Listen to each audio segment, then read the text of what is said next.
So I sit down to play Space Marine 2. I walk away. It's alright, it's pretty good, but then that weird thing gamers experience starts to happen. I fall asleep thinking about it. I rush through the next day so I can play more. It starts rising to the top of the pile as the game I reach for each night, instinctively. But I was confused. Combat, I felt it was pretty fun. Story, it's fine. It's pretty sure, but graphics does not a game make. So why?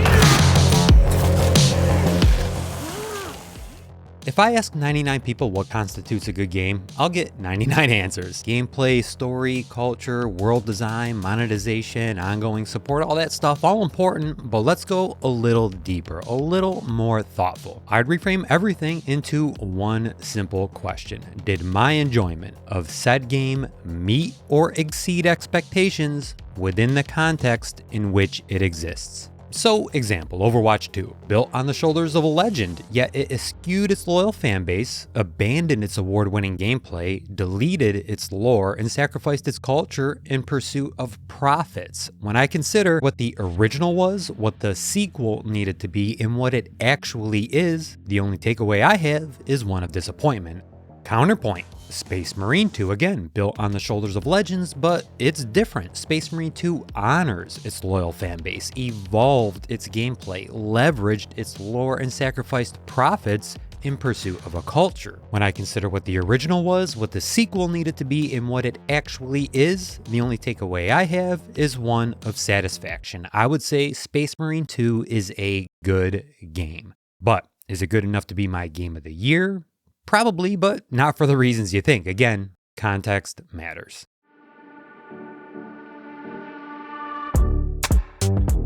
So, what is the context within which Space Marine 2 resides? And sure, it's complicated and arguably unique in the games industry. You see, Space Marine 2 has a lot going for it, against it, and riding on it. What's it got going for it? A legendary prequel for one, in the original Space Marine game, but more importantly, it's got an established customer base and incredible lore to build from. Warhammer 40k is nearing 40 years old with a rabidly loyal fan base and lore so good and plentiful, all other fictional universes are measured against it. That's easy money, assuming they do Space Marine 2 right. What's it got going against it? That same established customer base and incredible lore to build from. You see, to existing fans, good lore is deep lore, authentic lore. But for that casual, potentially new audience, that good lore, that deep lore, that oh my god, WTF reaction to the sheer scale and scope of that lore can be intimidating and off-putting. So how do they balance that? How do you satisfy existing fans' expectations while also not alienating potential new fans? What's riding on it?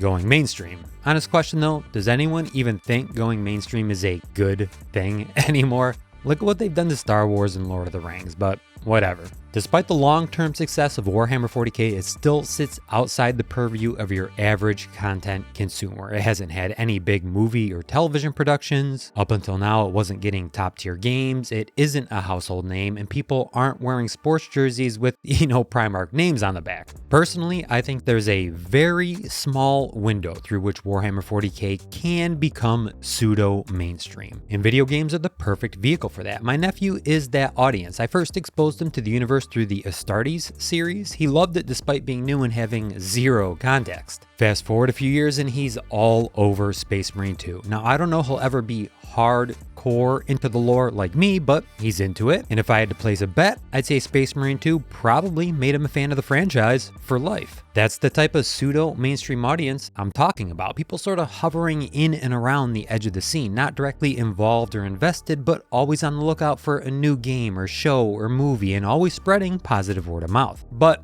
all that being said, I don't see how a franchise as brutal and mature as this is ever straight up family friendly and thus ever truly mainstream. Just my opinion.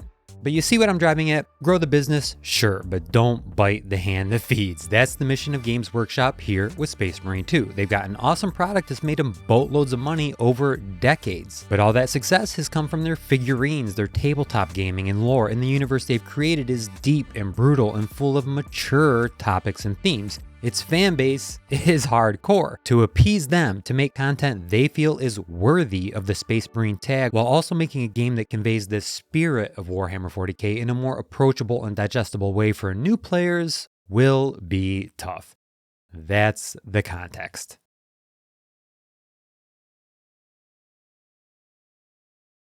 So I explained what Space Marine 2 has going for it, against it, and riding on it. Tough situation? No doubt. And considering today's video games industry, I don't fault you for being dubious. However, what if Games Workshop did thread that needle? What if Space Marine 2 is somehow miraculously fun and good for everyone? Well, that would be unusual in today's video game market. That would be unusual in today's fantasy IP market. That would be worthy of discussion.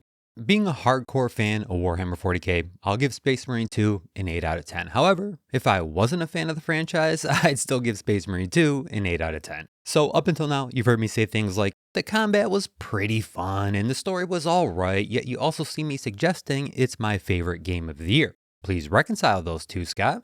Happy to oblige. I appreciate not just what Space Marine 2 is, but also what it represents. And to an even greater degree, I appreciate the surgical precision with which Games Workshop, and who made this?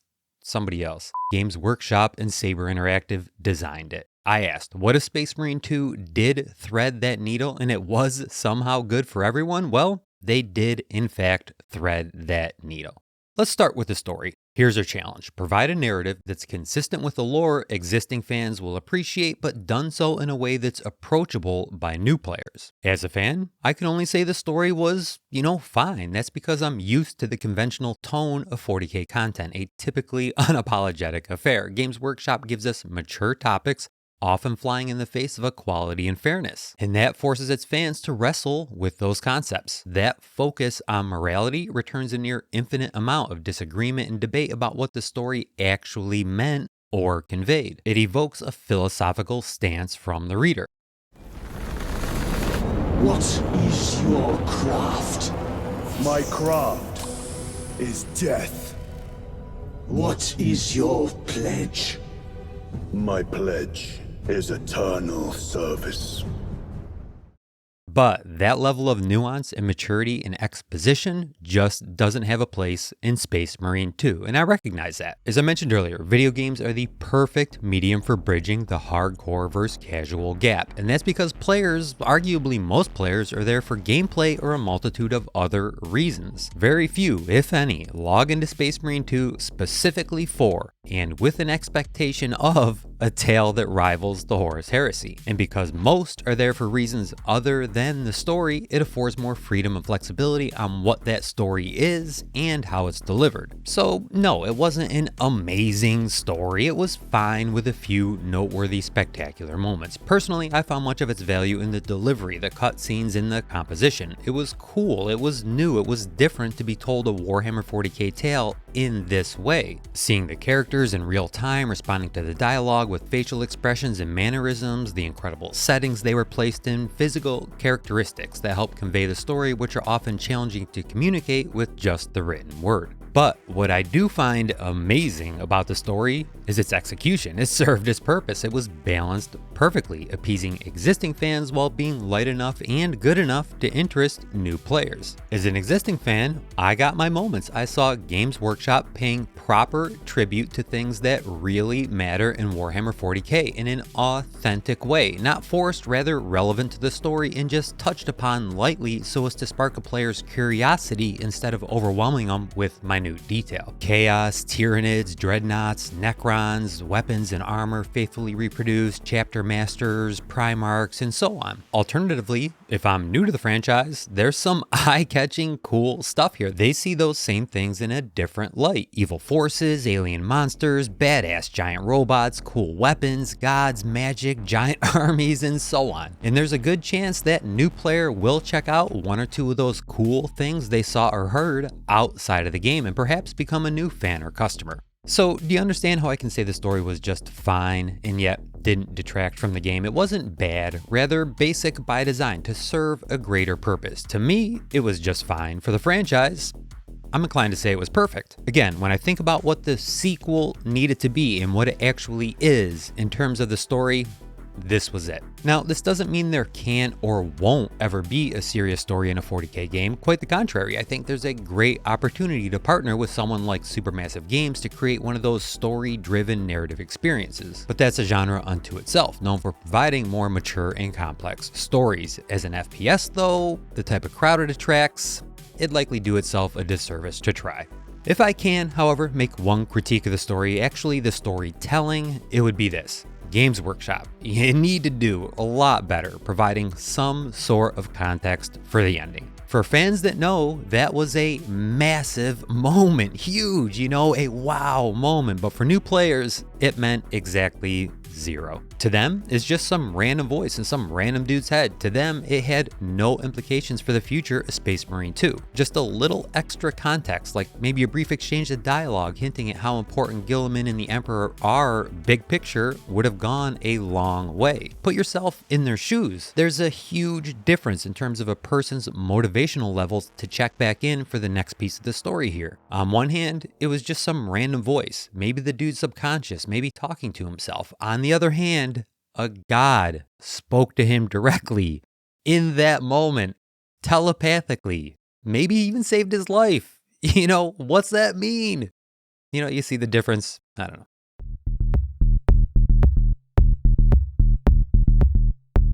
Let's change gears and talk about the gameplay, and we'll start with combat. So, can I tell you, I don't really like hack and slash combat, and I don't really like third-person games either. But I do love Gunplay. In all honesty though, the whole package here, despite my bias, it's pretty good. People with an affinity for this type of gameplay may be inclined to say it's great even. I don't know. Not being a fan, I'm not a student of the genre, but for me, it really worked well. Let's talk melee. Hack and slash has always been my issue with all Warhammer games, to be honest. And to be clear, the problem is mine. That type of combat is central to the lore, so it should be expected. I've just never been a fan. But the mechanics, animations, and execution of it all in Space Marine 2 is pretty slick. It definitely grows on you. It's fluid enough. The game does a good job sort of guiding you towards something to hit when you're just swinging away. The combos, while limited, are fairly straightforward, easy to execute, and very effective in their utility. The block and dodge mechanics are tuned and timed perfectly, in my opinion. Catching an enemy midair, or that metallic clank of armor on steel,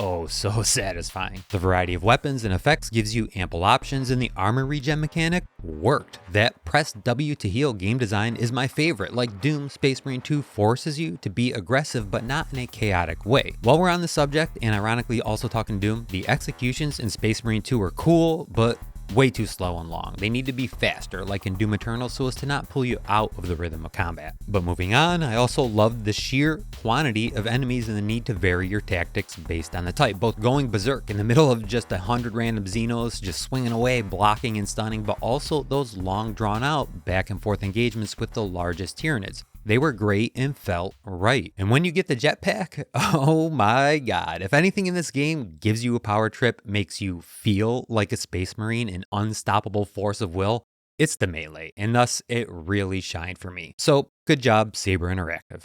Can we talk guns now? Yeah? Well, that's unfortunate because I don't have much to say. I told you I'm not a fan of melee in general, but I do love gunplay. Well, those are kind of reversed for me in Space Marine 2. But again, I think the problem is mine. So issue 1, ammo supply. Historically, Warhammer games have been like 95% melee and 5% gunplay, but slowly that trend has changed. I mentioned in my Darktide review a few years ago they did a good job bringing guns up to a better, more useful and opportune option. Ammo was balanced better, they hit harder, and were more focused in their use cases, while Space Marine 2 does even better. While you can't shoot your way through the entire game, there is enough ammo available, you can do so for much of it. And because you get a variety of weapons that are all very focused in their utility, you have plenty of scenarios where guns are, in fact, your best option. Gunplay didn't feel like a tacked-on aspect, rather done faithfully. In Warhammer 40k lore, there isn't really a gun or troop that just walks around mowing things down 24/7 with unlimited ammo. Melee is the focus, and that balance was recreated here. So in a weird way, for me, the best part about the gunplay was probably their faithful reproduction to the lore, not just in their appearance, but also their utility. Mechanically, they're solid, they feel good to shoot, they have their use cases, but I don't see anything special per se. I hate to suggest bending the lore, but I think there is an opportunity for a more gun-focused FPS. down the line. What about the campaign and co-op? The campaign was good in my opinion. Decent story, fun gameplay, and acceptable length. The cutscenes, voice acting, and lore accurate context really pushed it over the top for me. Definitely worth playing and taking your time to enjoy. If it fell short in any one area, I would say the lack of power progression in the campaign was a big letdown. You get all the gear, but said gear is entry-level stuff. You can't really specialize in any one area of combat, rather simply use whatever is available to you with no special bells or whistles. However, this is where co-op starts to take over and really comes into its own.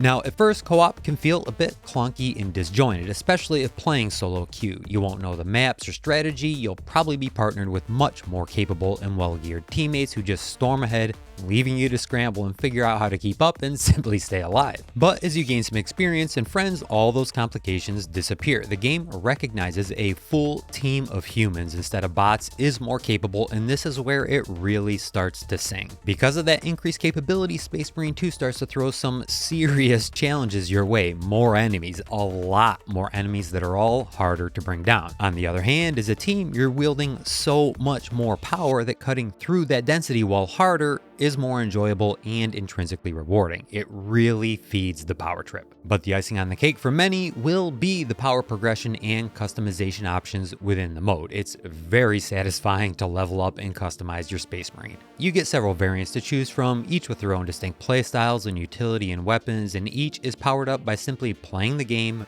earning XP, which in turn unlocks better variants of your weapons and armor of choice. I'm personally blown away by how awesome and faithfully the improved gear variants were done. Just look at some of this stuff. It screams Warhammer 40k. It all has an immediately identifiable motif that's distinct and unique to the universe. And while my exposure to the co-op mode is light thus far, the extra power you gain is noticeable and impactful. In my opinion, they nailed that gameplay loop. The amount of play needed to level up player power is reasonable and fair, and the amount of power you gain from said effort is, again, reasonable and fair. And the sheer pride and glee you feel customizing your character, making them look how you want, wielding weapons blessed by the gods, it's real.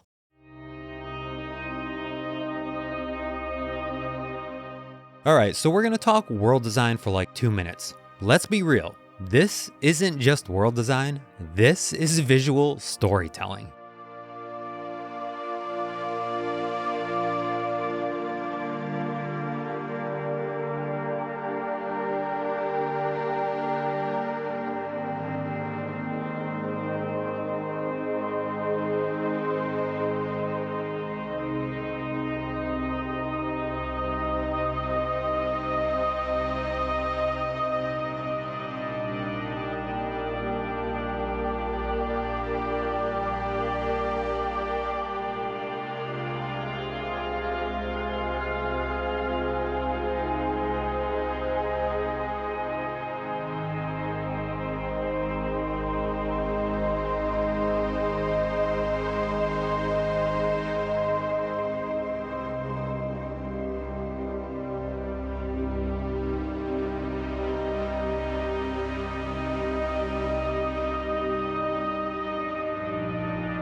So, final thoughts. There's one moment I'd like to call out that encapsulates all I've been talking about. I think it exemplifies why I like the game so much. It's not about the combat, it's not about the story, it's not about the world design. Rather, it's a moment where all three come together to become something more than the sum of its parts. Whether you're an existing fan or new, I think everyone walked away saying, that was freaking epic and I want more. This moment here. My lord, our vanguard forces are through the field. Hit them hard, Captain! Yes, lord. All forces, fire at will!